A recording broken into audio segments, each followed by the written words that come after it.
নমস্কার বন্ধুরা, শর্মিলা সবিতে আপনাদের সকলকে স্বাগত। আজ আমি হাজির হয়ে গেছি চটজলদি একটা ব্রেকফাস্ট রেসিপি নিয়ে।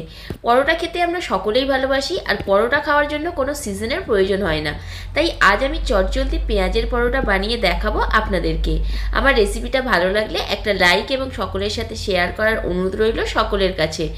এবার চলুন ভিডিওটি শুরু করা যাক। এখানে মোটা মোটা পেঁয়াজ কেটে নিয়েছি, তাতে দিয়ে দিলাম হাফ চামচ গরম মশলা গুঁড়ো, হাফ চামচ হলুদ গুঁড়ো, হাফ চামচ লাল লঙ্কা গুঁড়ো, হাফ চামচ ধনে গুঁড়ো, আর পরিমাণ মতো দিয়ে দিলাম একটু ধনেপাতা কুচি, আর পরিমাণ মতো নুন দিয়ে এটাকে মেখে সাইড করে রাখলাম। এরপর আমি এখানে 2 বাটি আটা নিয়ে নিলাম, তার মধ্যে পরিমাণ মতো নুন দিয়ে প্রথমে আগে শুকনো অবস্থায় এগুলোকে ভালো করে মিক্স করে নিচ্ছি। এরপর অল্প অল্প করে জল দিয়ে আটাটাকে আমি ভালো করে মেখে নেব। প্রথমে দেখুন এইভাবে একটু আস্তে আস্তে মেখে নিতে হবে। তারপর এইভাবে যখন মাখতে মাখতে মিনিট 5 পর এইভাবে একটা ডো তৈরি হয়ে যাবে।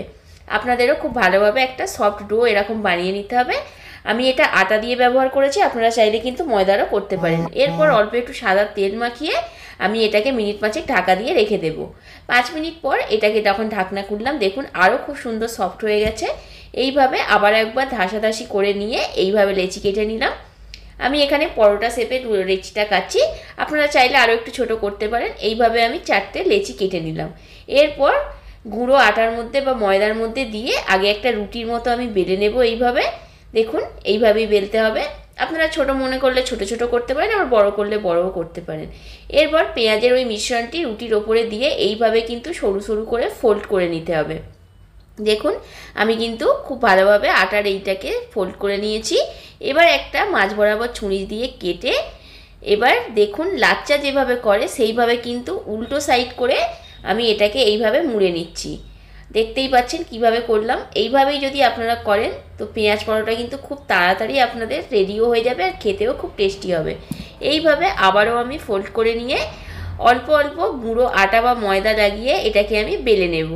যেহেতু পেঁয়াজটা একটু মোটা মোটা করে কাটা, তাই সাইড দিয়ে বেরিয়ে যাওয়ার সম্ভাবনা খুবই থাকে, তাই হালকা হাতে কিন্তু এটাকে বেলে নিতে হবে। দেখুন পুরো রুটি শেপে বা পরোটা শেপে করে নিয়েছি। এবার একটা তাওয়া গরম করে তাতে আমি দিয়ে দিলাম এই পরোটা দিয়ে দুটো সাইড ভালো করে আগে একটু সেঁকে নিতে হবে। এরপর অল্প সাদা তেল বা ঘি, আপনাদের যেটা প্রয়োজন মনে হবে আপনারা সেটাই দেবেন। আমি এখানে সাদা তেল দিয়ে ভালো করে দুটো সাইড কিন্তু লাল লাল করে ভেজে নিচ্ছি। দেখুন পুরোপুরি কিন্তু পরোটা ভাজা হয়ে গেছে, বাকিগুলো আমি সেমভাবে ভেজে নিলাম। দেখতেই পাচ্ছেন আমি এখানে এইভাবে পরোটাটা রেডি করেছি। আজকের পেঁয়াজ পরোটা কিন্তু পুরোপুরি রেডি হয়ে গেছে বন্ধুরা। ভালো লাগলে ভিডিওটা লাইক, কমেন্ট অ্যান্ড শেয়ার করবেন, সাবস্ক্রাইব করবেন।